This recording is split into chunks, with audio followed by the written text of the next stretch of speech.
पिछले वीडियो में हमने personal pronoun, reflexive pronoun, एम्फैटिक pronoun और इंडिफरेंट प्रोनाउन के बारे में पढ़ा था। उसी से आगे आज हम देखते हैं रेसिप्रोकल प्रोनाउन क्या होता है। रेसिप्रोकल प्रोनाउन को हिंदी में कहते हैं परस्परवाचक सर्वनाम। परस्परवाचक सर्वनाम। परस्परवाचक सर्वनाम को कहीं कहीं पारस्परिक सर्वनाम भी कहते हैं। पारस्परिक सर्वनाम ये क्या होता है? पारस्परिक सर्वनाम जो दो प्रोनाउन से मिलकर बना होता है। जो सर्वनाम दो प्रोनाउन से मिलकर बनता है और एक दूसरे से संबंध स्थापित करता है, संबंध को व्यक्त करता है, उसे रेसिप्रोकल प्रोनाउन कहते हैं। या जब दो नाउन मिलकर या दो प्रोनाउन मिलकर एक ही काम करते हैं या दो से अधिक प्रोनाउन मिलकर एक ही काम करते हैं, तो ऐसे में उन प्रोनाउंस को रेसिप्रोकल प्रोनाउन कहा जाता है। जैसे मान लीजिए the two friends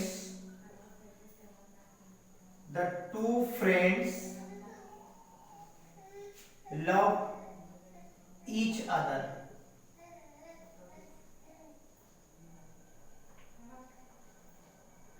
the two friends love each other. अब इसमें ईच और अदर ये आपस में दो प्रोनाउन हैं जो एक दूसरे से संबंध व्यक्त कर रहे हैं। किसका संबंध व्यक्त कर रहे हैं? प्रेम का। कि दोनों मित्र एक दूसरे से प्रेम कर रहे हैं, एक दूसरे से प्रेम करते हैं। इसमें ये दो मित्र हैं, ये इससे प्रेम करता है और ये इससे प्रेम करता है। तो दो प्रोनाउन मिलकर के एक ही काम कर रहे हैं, सिर्फ ये प्रेम का। ये इससे करता है और ये इससे करता है।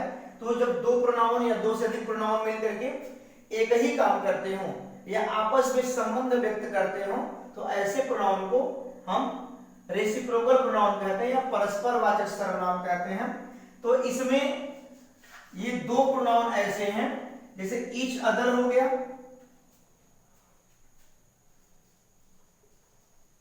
ईच अदर, और एक होता है वन एनदर।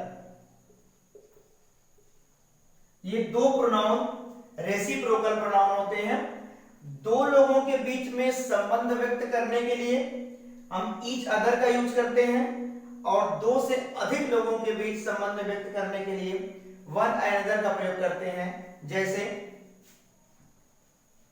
दे help one another, one another, वे एक दूसरे की मदद किए। अब यहां पर दे मीन्स होता है वे। अब इनकी काउंटिंग नहीं है, इनका नंबर नहीं है कि ये दो लोग हैं या दो से अधिक हैं या कोई एक ही है। ये थर्ड पर्सन का प्लूरल नंबर का प्रोनाउन है। ये दो से अधिक लोग हैं। दे हेल्प वन एनदर, वे एक दूसरे की मदद किए। जब दो से अधिक हो जाए, तीन भी हो जाए, चार भी हो जाए या उससे अधिक जो भी हो, वो वहां पर हम वन एनदर का प्रयोग करते हैं। जैसे all the students of the class help one another, one another, one another. Class के सभी विद्यार्थी एक दूसरे की मदद किए। Help one another, helped one another, एक दूसरे की मदद किए। क्लास के सभी विद्यार्थी एक दूसरे की मदद किए। अब क्लास में दो विद्यार्थी तो रहेंगे नहीं, जब भी रहेंगे क्लास में दो से अधिक विद्यार्थी रहेंगे, तो दोनों ने, उन सभी ने मिलकर के एक दूसरे की मदद किया, आपस में जो है सहयोग किए।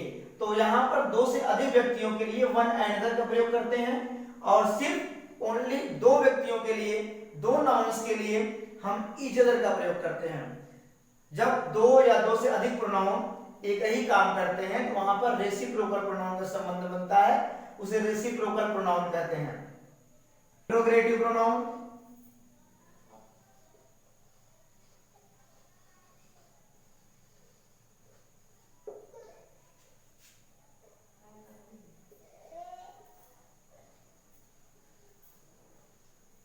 ये क्या होता है? इंट्रोगेटिव प्रोनाउन क्या होता है? इसे कहते हैं प्रश्नवाचक सर्वनाम।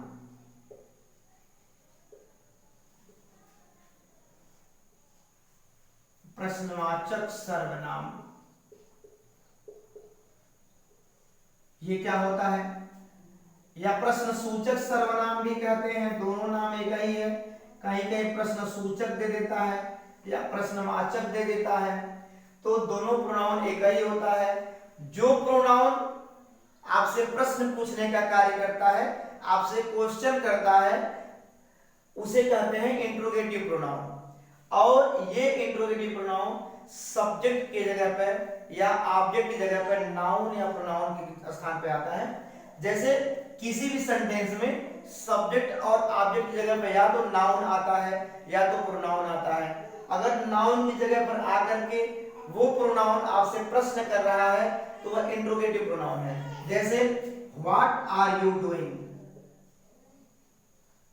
व्हाट आर यू डूइंग, तुम क्या कर रहे हो या आप क्या कर रहे हैं। तो यहां देख रहे हैं कि ये सब्जेक्ट है आपका, सब्जेक्ट की जगह पर कोई न कोई नाउन आता है, सब्जेक्ट की जगह पर कोई न कोई नाउन आता है और नाउन की जगह पर जो आता है वो प्रोनाउन होता है। अब यहां पर कोई नेम नहीं है, ये सब्जेक्ट है और सब्जेक्ट की जगह पर नाउन आता है। अब देख रहे हैं नाउन का मतलब होता है the name of any person, place और थिंग, किसी व्यक्ति, वस्तु या स्थान का नाम होता है। तो व्हाट किसी का नाम है नहीं, ये किसी का नेम है नहीं, इसका मतलब ये प्रोनाउन है। नेम की जगह पर जो आता है, नेम को जो रिप्लेस करता है वो प्रोनाउन होता है। तो यहाँ पर नेम होने की जगह पर क्या है, कोई अदर वर्ड है, तो जो अदर वर्ड यूज होता है वो प्रोनाउन होता है। इसका मतलब ये नाउन की जगह पर क्या आया है, प्रोनाउन आया है। अब ये प्रोनाउन आ रहा है तो प्रोनाउन आकर के आप ही से प्रश्न कर रहा है क्या, क्या। तो जब प्रश्न कर रहा है तो ये इंट्रोगेट कर रहा है, यानी कि ये इंट्रोगेटिव प्रोनाउन है। क्वेश्चन करने के कारण ये जो है इंट्रोगेटिव प्रोनाउन हो गया। तो जो प्रोनाउन आपसे प्रश्न पूछने का कार्य करता है वह इंट्रोगेटिव प्रोनाउन होता है। जैसे what are you doing, who are you, which is your books, which is your book, तुम्हारी पुस्तक कौन सी है। अब हु, विच, व्हाट ये इंट्रोगेटिव प्रोनाउन होते हैं। और इतना ध्यान रखिएगा कि इंट्रोगेटिव प्रोनाउन नाउन की जगह पर आता है और वो आपसे क्वेश्चन करता है। अगर इनके साथ कोई नाउन या प्रोनाउन जुड़ गया तो ये इंट्रोगेटिव प्रोनाउन नहीं कहलाएंगे। जैसे मान लीजिए हमने कहा दिया which book, which book do you like most, आप सबसे अधिक कौन सी किताब पसंद करते हैं, आप सबसे अधिक कौन सी किताब पसंद करते हैं। अब यहां पर विच के साथ बुक जुड़ गया तो बुक यहां पर इंट्रोगेटिव एडजेक्टिव का काम करता है, न तो इंट्रोगेटिव प्रोनाउन है। जब वह इंट्रोगेटिव प्रोनाउन होगा तो अकेले ही वह प्रोनाउन की जगह पर, नाउन की जगह पर आएगा और नाउन की जगह पर आने के नाते वह प्रोनाउन होता है। और चूंकि वह आपको इंट्रोगेट करता है, आपसे प्रश्न करता है, इसलिए वह इंट्रोगेटिव प्रोनाउन होता है। जब भी वह किसी नाउन के साथ आ जाता है तो वह इंट्रोगेटिव एडजेक्टिव बन जाता है, इंट्रोगेटिव प्रोनाउन वह नहीं जाता है। इस प्रकार से ये विच, व्हाट, हु ये सब आपके इंट्रोगेटिव प्रोनाउन हैं। अब इसके आगे देखते हैं डिमॉन्स्ट्रेटिव प्रोनाउन क्या होता है। डेमोन्स्ट्रेटिव प्रोनाउन को संकेतवाचक सर्वनाम कहते हैं। तो नाम से ही आपको पता चल रहा है कि जो सर्वनाम, सर्वनाम का मतलब नाउन के स्थान पर, नाउन के प्लेस पर यूज किए जाने वाला वर्ड अगर किसी नाउन की ओर संकेत कर रहा है तो वह संकेतवाचक सर्वनाम हो गया। जैसे मान लीजिए कि दिस इज ए पेन, यह एक कलम है, तो यहां पर ये सब्जेक्ट है, सब्जेक्ट में आपका जो है नाउन की जगह पर आया है। अगर यहां पर कोई नेम होता तो यह नाउन होता, तो इस नेम की जगह पर नेम को रिप्लेस करके, नेम को धक्का मार करके, नेम को हटा करके ये शब्द यूज किया गया है। इसका मतलब नेम की जगह पर आने के नाते यह है आपका प्रोनाउन, ये प्रोनाउन है।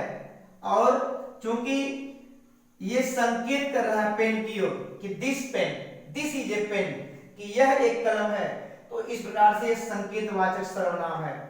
इनके साथ भी अगर कोई नाउन आ जाएगा तो ये एडजेक्टिव का काम करेंगे। जब भी ये प्रोनाउन बनेंगे तो अकेले आएंगे और नाउन की जगह पर आएंगे, नाउन के साथ न आकर के नाउन की जगह पर आएंगे, तब ये प्रोनाउन होंगे। अगर नाउन के साथ आते हैं तो डिमॉन्स्ट्रेटिव एडजेक्टिव का काम करते हैं। These are girls, ये सब लड़कियां हैं।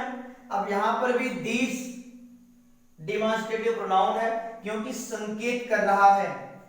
Those are cows, वे सब गायें हैं, ये संकेतवाचक सर्वनाम है। इस प्रकार से दिस हो गया, दैट हो गया, दीज हो गया, दोज हो गया और इट हो गया, ये संकेतवाचक सर्वनाम होते हैं। तो ये हमेशा प्रोनाउन में सिंगुलर नंबर का काम करते हैं। दिस सिंगुलर नंबर है, दिस का सिंगुलर नंबर दीज होता है, दिस का प्लूरल नंबर दीज होता है, दैट सिंगुलर नंबर है, दैट का प्लूरल नंबर दोज होता है।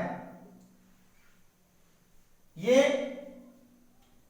दिस नजदीक के सिंगुलर नंबर के प्रोनाउन को संकेत करता है, दीज नजदीक के प्लूरल नंबर को जो है दिखाता है, दैट दूर के सिंगुलर नंबर को दिखाता है, दोज दूर के प्लूरल नंबर को दिखाता है, और इट जो इट होता है ये न्यूटर जेंडर होता है, यानी कि ये बेजान वस्तुओं के बारे में बात करता है। जैसे इट इज ए पेन, यह एक कलम है, ये निर्जीव चीजों के बारे में बात करता है और ये सिंगुलर नंबर होता है। इस प्रकार से हमने देखा रेसिप्रोकल प्रोनाउन, इंट्रोगेटिव प्रोनाउन और डिमॉन्स्ट्रेटिव प्रोनाउन। एक बार फिर से रिवाइज करते हैं। रेसिप्रोकल प्रोनाउन दो प्रोनाउन से मिलकर बनता है और यह परस्पर आपस में संबंध व्यक्त करता है। एक तरह से जब दो या दो से अधिक नाउन एक ही काम करते हैं तो रेसिप्रोकल प्रोनाउन कहते हैं। रेसिप्रोकल प्रोनाउन ईच अदर और वन अनदर होता है। दो व्यक्तियों के लिए ईच अदर का यूज करते हैं, दो से अधिक व्यक्तियों के लिए वन अनदर का यूज करते हैं। फिर देखते हैं इंट्रोगेटिव प्रोनाउन। जो प्रोनाउन आपसे प्रश्न पूछने का कार्य करता है उसे इंट्रोगेटिव प्रोनाउन कहते हैं। इंट्रोगेटिव प्रोनाउन नाउन की जगह पर आता है, नाउन के साथ नहीं आता है। फिर डिमॉन्स्ट्रेटिव प्रोनाउन होता है। डिमॉन्स्ट्रेटिव प्रोनाउन का मतलब संकेतवाचक सर्वनाम, जो किसी नाउन की ओर संकेत करता है उसे संकेतवाचक सर्वनाम कहते हैं। जैसे this, that, these, those, it, ये संकेतवाचक सर्वनाम है। ये नाउन की जगह पर आकर के उस नाउन की ओर संकेत करते हैं। ये किसी नाउन के साथ नहीं आते हैं। जब ये नाउन के साथ आएंगे तो डिमॉन्स्ट्रेटिव एडजेक्टिव कहलाते हैं, डिमॉन्स्ट्रेटिव प्रोनाउन नहीं कहलाते हैं। तो डिमॉन्स्ट्रेटिव प्रोनाउन कहलाने के लिए वो सिर्फ नाउन की जगह पर आएंगे और नाउन की ओर संकेत करेंगे, दूसरे नाउन की ओर संकेत करेंगे, तो ये डिमॉन्स्ट्रेटिव प्रोनाउन होंगे। इस प्रकार से हमने personal pronoun, reflexive pronoun, indifferent pronoun, एम्फैटिक pronoun, reciprocal pronoun, interrogative pronoun और डिमॉन्स्ट्रेटिव प्रोनाउन को लेकर के कुल 7 प्रोनाउन पढ़ चुके हैं। इसके बाद हमारा बचा हुआ है डिस्ट्रीब्यूटिव प्रोनाउन, एक्सक्लेमेटरी प्रोनाउन और